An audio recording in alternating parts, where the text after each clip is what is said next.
let's just start with this clip, and it will help us explain more or less what happened. Understand that federally insured banks, the FDIC is constantly monitoring different banks to see what their exposure is in terms of how much money they have actually literally in the bank, whether they can cover depositors, whether they have leveraged too much of their deposits in terms of loans.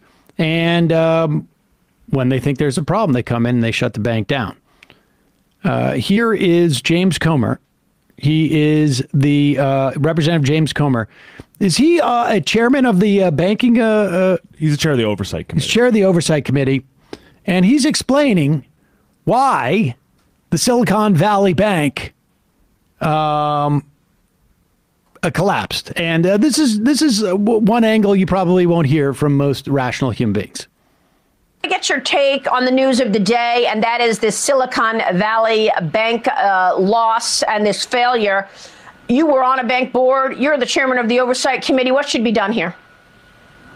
Well, look, this is something that I worry could be a trend. Usually when one bank goes down, more banks go down. And what we've seen early on from articles I've read in the Wall Street Journal and other financial publications is they invested a lot of cash that I would assume they had from things like the PPP loan, government policy, and they invested it in bonds. And then because the Democrats spent too much money in all their stimulus, the bonds go down when interest rates go up. The Fed had to raise interest rates to combat the Democrat inflation. And then we see now coming out that they were one of the most woke banks in their quest for the ESG type policy and investing. This could be a trend, and there are consequences for bad Democrat policy. And I think we need to keep an eye on all the banking sector right now. Well, we're waiting for a solution. We are expecting. I mean, that's all they've got. I mean, I wonder if there's anybody out there anyways who could like really understand what he was talking about. I mean, I get what he's saying. But he's trying to blame so much of it on Democrats and things like COVID relief that caused inflation, which didn't really cause inflation. And that caused the Fed to raise its interest rates, which has a unique impact in some respects out on Silicon Valley. Because when so many of these companies, and we've talked about this as to why they have been laying off a lot of people as interest rates go up, they don't have much cash coming in relative to the size of their companies. A lot of these companies stay afloat through low cost loans. A lot of them are startups, and they're just trying to increase their valuations so that somebody comes along and buys them out. But when the cost of money, when the interest rate goes up, that becomes harder to do. So they start to lay off people. And the Silicon Valley Bank was particularly susceptible to this. And they were issuing a lot of loans. And then a lot of the so-called small businesses that had that had all their money there above the threshold of the $250,000 in which the FDIC insures for each depositor. Something like 90% of their deposits were above this. And what was happening is at one point, like a lot of these companies need to come in and get cash because their loans are too expensive. Maybe they can't cover payroll or something to that effect.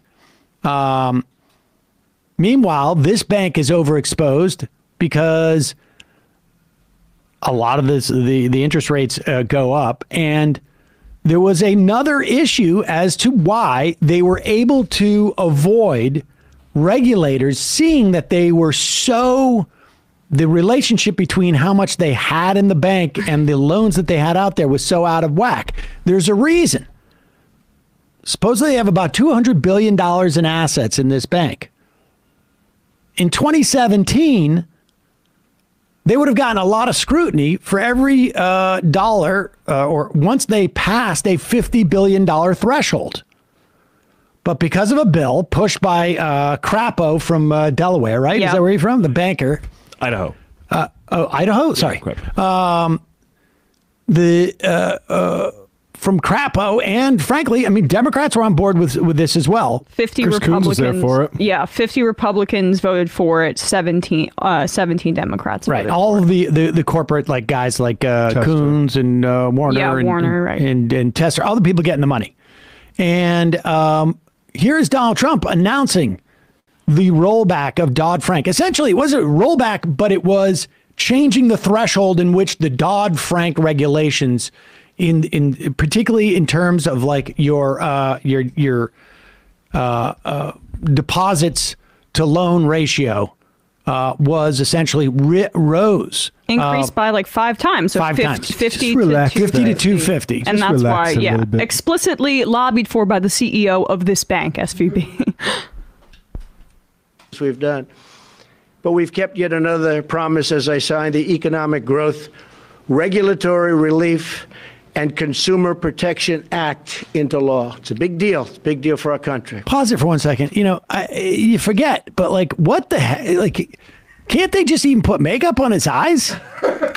You don't understand. You've never been in a tanning bed before. Regretfully, I have.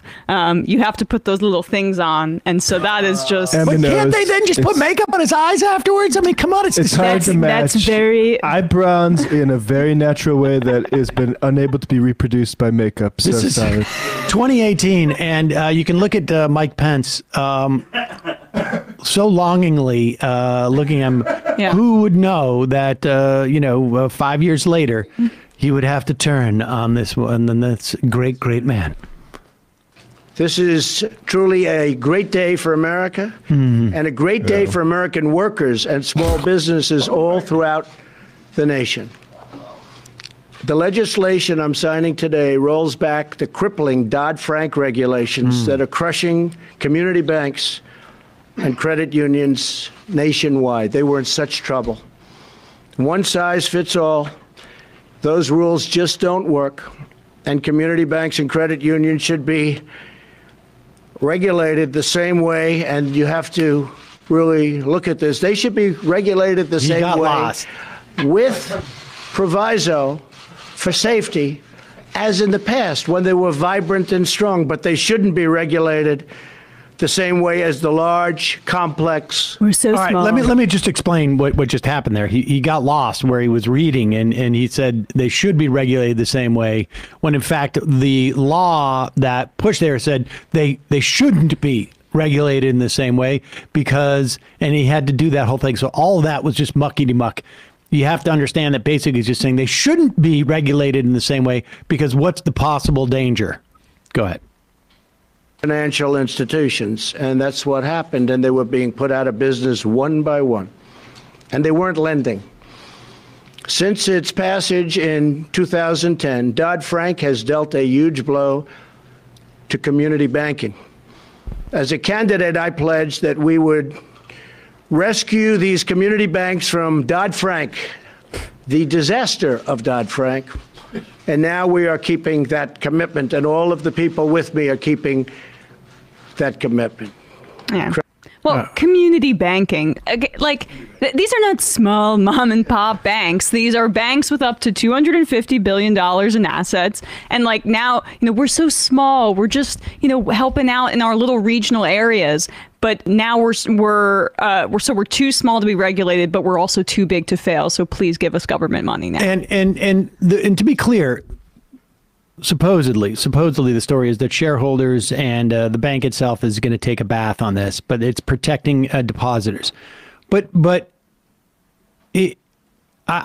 there's been some reporting to this effect, and I have a feeling this is going to be the big story, is that two things were going on with this Silicon Valley Bank. One, you open up an account there, you've got a startup, you need a very low cost loan. The bank says, sure, we're going to give you, or here's the deal. If you have X amount of dollars in this bank, we will give you a low cost loan. And I have a feeling that this was not just the case for these small businesses, in quotes, but also the individuals.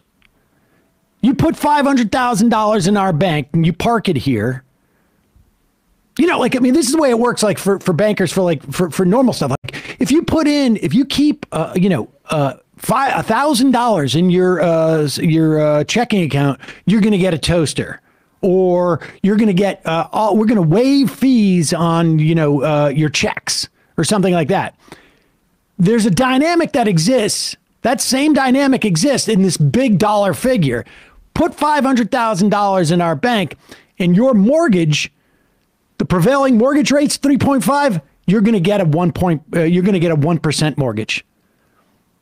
You put $750,000 in our bank, you're going to get a 0% mortgage for 10 years. And it'll grow then to the prevailing. There is no doubt in my mind this dynamic is what's going on here, because there's no way all of that money was that dumb to not know that their money wasn't insured over $250,000. They took a risk to get all of these financial benefits. And in some instances, these small businesses, they did that because they wanted cheap capital to grow their business, and they were willing to assume the risk until they weren't willing to assume the risk. Yeah. And that's what's going on there. Now, I understand theoretically that supposedly the taxpayer's not bailing them out. But let's just be clear on what the dynamic is here. They took the risk. These are all the same people who are going to say, like, shouldn't forgive any college loans. They took the risk because they got a benefit from it. That's supposedly the whole point. That's the whole reason why people make interest on loans, because there's risk associated with it. That's what we keep getting told over and over again, except for when the risk goes the wrong direction, then they get a bailout. Well, what happens when more regional banks fall, if they do, right? Because when you're seeing how small of a percentage of their money was actually from retail deposits, you've got to think that, like, the regular person is mostly putting their money into a national bank, right? More of these regional banks are going to fall, and then I'm not convinced that more of these regional banks are going to fall. It's just a question of whether there's going to be a bank run in these banks, and whether they're as they're as highly leveraged as this one in Sanford, in Silicon Valley. My guess is most of these banks aren't. Just by nature of, like, I mean, I think part of this was unique to the function of the businesses there. There may be a couple here or there that are. Maybe it's even more widespread. We don't know, and that's the whole point of the rollback of the Dodd-Frank thing. But and I understand the value of making all these people whole, because that means that less of these small banks are going to have bank runs. But the bottom line is that it is very important that we all know what's going on here, because when they talk about you don't want the moral hazard, or you took the risk when you went and took out a college loan, or whatever it is, understand there's two sets of rules here. It's a good reminder to advocate for postal banking, right, Sam? Well, I mean, look, I wouldn't put... If I had the problem of having more than $250,000 in the bank, I would get it. I would put it in two different banks, but right, because I don't have enough, to get that 0% mortgage. Yeah, I mean, can I just say one thing on the diversity thing, which is, like, silly, but also it's going to be the main talking point for the Republican Party. Like, I think in the wake of this, like, these banks are too woke, but, like, what does that mean? Like, they're investing in too many and hiring too many Black and LGBT people. Like, I just looked up Chase, Citigroup, JP Morgan. They all have diversity stuff. Which is so funny, because this 2018 bill weakened diversity requirements for these banks. That's what happened in this bill. Right. Yeah, the idea, I mean, he's just basically saying, like, they've hired too many women and people of color, and they're not competent to make loans. That's what the argument is. That's insane. Like, I feel like we've devolved since 2008, because was it that stupid, 2008? They've gone too woke? No. They had, what was their, what did they say for that? They had nothing? I mean, I was too young for that. I guess it's too much giving black people houses. I guess maybe. Oh. That's exactly what it was. Okay. Yes. It was. Yes. Oh God, it's all coming back to me now. Yes, it was all about the CRA. I think it was the Community Reinvestment Act, and that the Democrats were too eager to give black people houses, and so they took out mortgages they couldn't afford, and that was the story. But that was the big fight. That was definitely the big fight. This one will be the bankers are just too woke.